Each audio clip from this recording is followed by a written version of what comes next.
All right, guys, welcome back.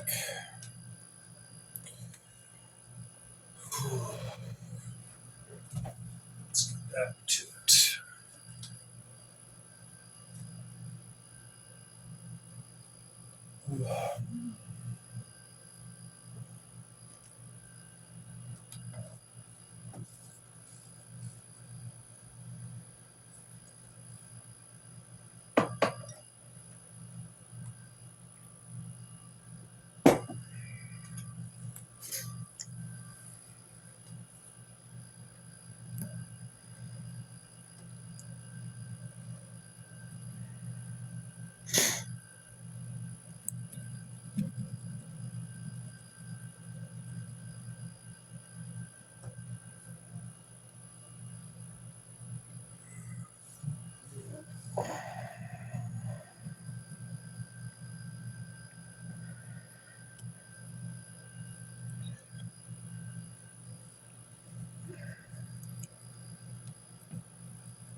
I just had a crazy idea for a video.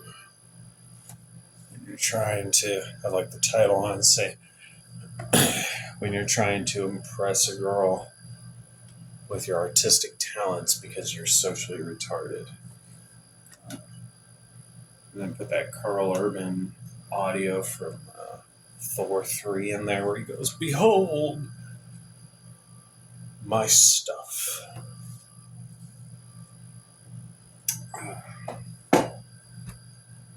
Yeah, whatever. I think it's funny. Oh, man. Now that I think about it. Gothic Expos tomorrow. Gothic Market. Check that out. Bought a ticket for that a couple of months ago, so I think I'm gonna go check that out.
Hmm.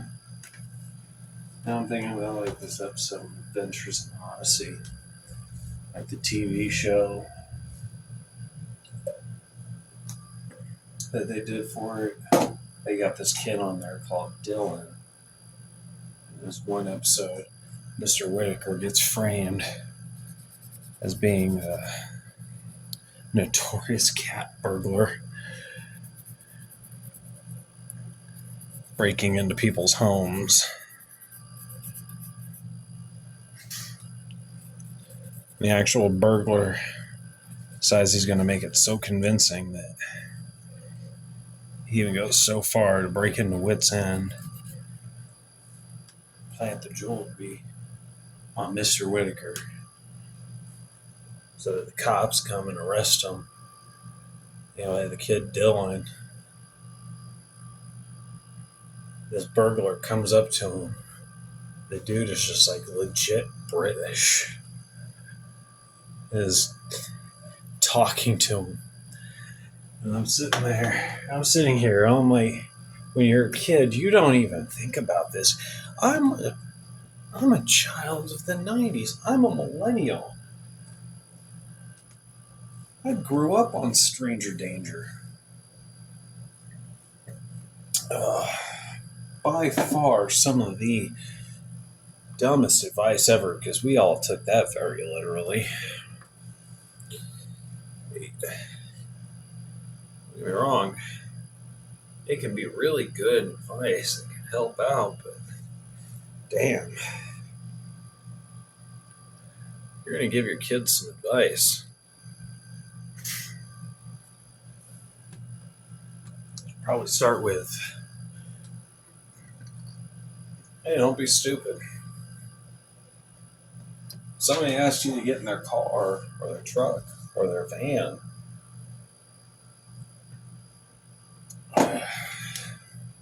You don't know them. You should probably run away, screaming for help. That's good advice.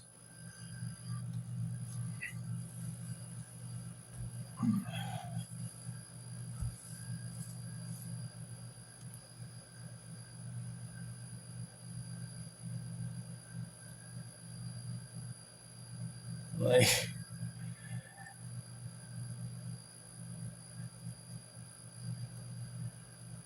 wait, what was it? Oh, right, Odyssey. This kid, he's talking to this British dude.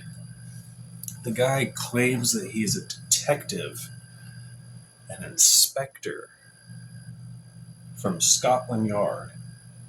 And Dylan takes his word for it just because the guy is British. And the guy takes him to an alternate location, his house.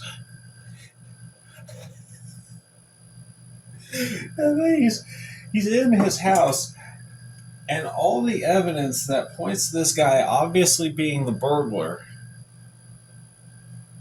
all the evidence that indicates that Mr. Whitaker is innocent and that he's been framed is right there. Even the rubber mask that the burglar wears to convince everybody that he's Mr. Whitaker breaking into people's homes.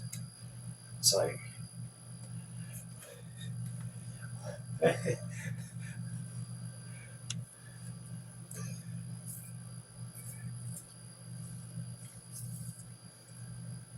I'm thinking to myself, okay, how did I watch this as a child and not see all these obvious red flags? It's like, no wonder. I definitely would have been that kid that got lured into a van. As horrible as it sounds and as dark as that joke is, I probably would have been.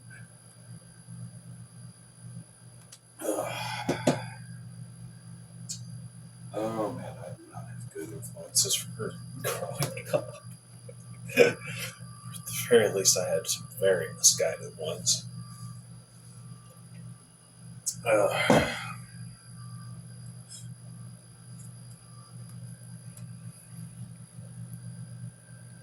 anyway, he manages to get out of the guy's house by going, like, his dog crashes through a window, barks at the burglar, and they both go sprinting out the window. He literally runs down the street towards the courthouse right in the middle of Whitaker's trial, bursts into the courtroom screaming he's innocent, and holds up a rubber mask implicating the actual burglar. And I'm sitting there now thinking, like no judge is going to admit that into evidence. Like, there are proper ways to go about admitting evidence into a trial.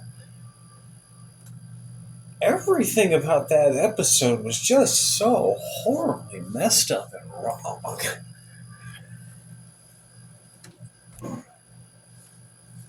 Like,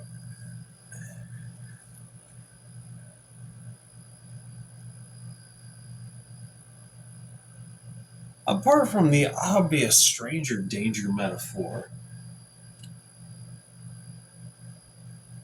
because one, it's a TV show made in the 90s when stranger danger was the big thing. Two,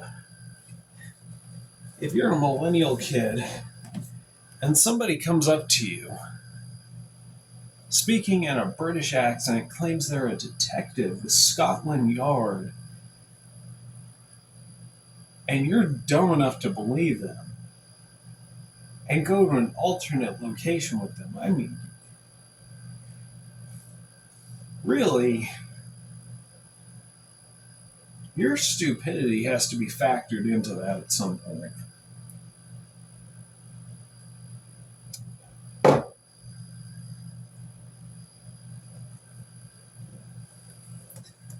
Yeah. Honestly, looking back at it, I can definitely say that there's a lot of reasons why the TV show didn't do as well as the radio drama. The radio drama, that started in the 80s, still going to this day.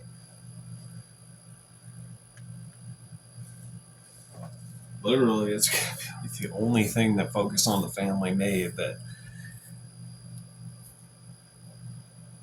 pretty much everybody actually likes. That, and it's a radio drama. I have no idea how nobody has tapped into that. That is, I mean, there are so many ways you can do that. Like, you can rent a time slot. Like, go down to your local radio station and just rent a time slot for like an hour or so, a half hour, an hour or so, and just record a radio drama. That'd be cool. Or do like a podcast type deal. Do that.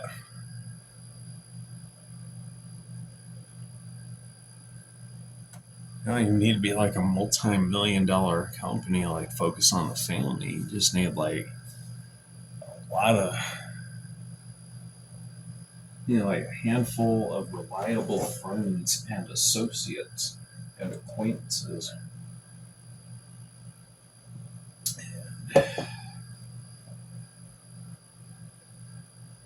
I mean, you could probably even start like your own pirate radio station.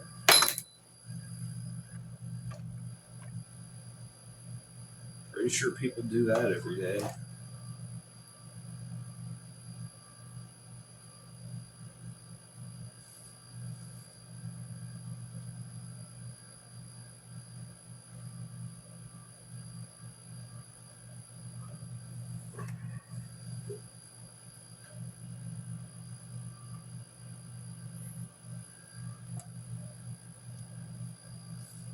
I was going somewhere with all this.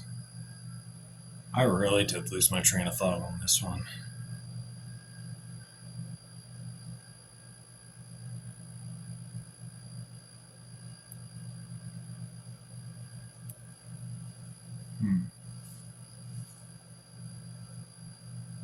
Anyway.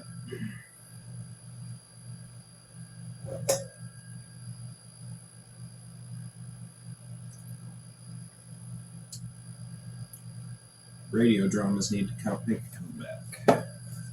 Like some local radio station needs to start broadcasting the Lone Ranger or the Shadow or something.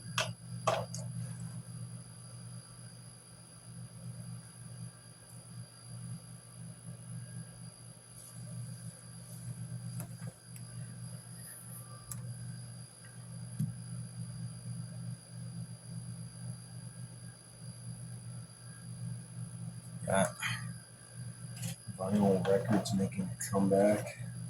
I don't know why they don't do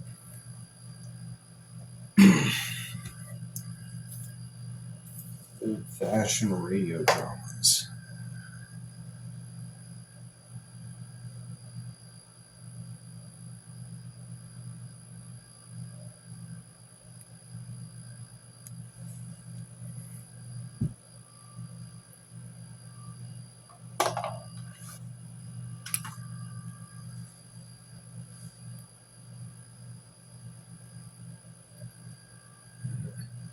Even so, I mean, you could download a lot of different radio dramas off of iTunes. A couple years ago, I downloaded a bunch of episodes for The Shadow.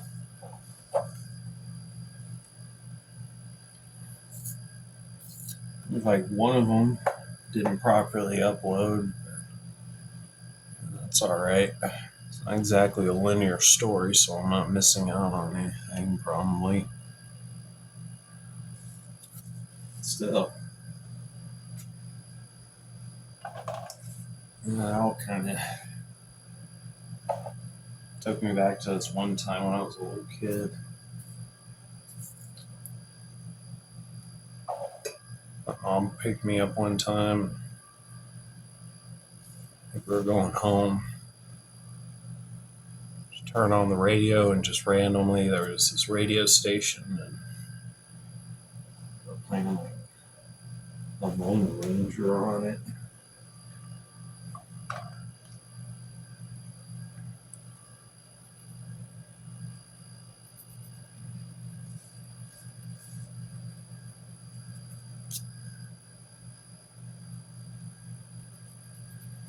I remember being so blown away by that. It's like TV, but without the visuals.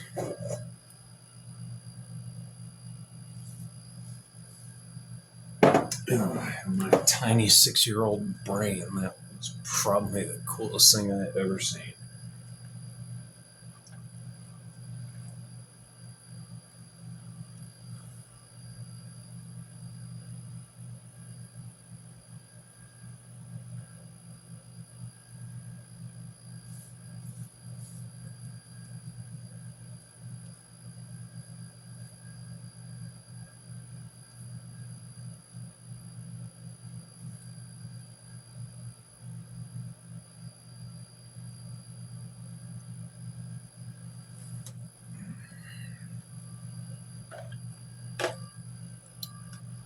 Alright, guys, we're going to end this one here.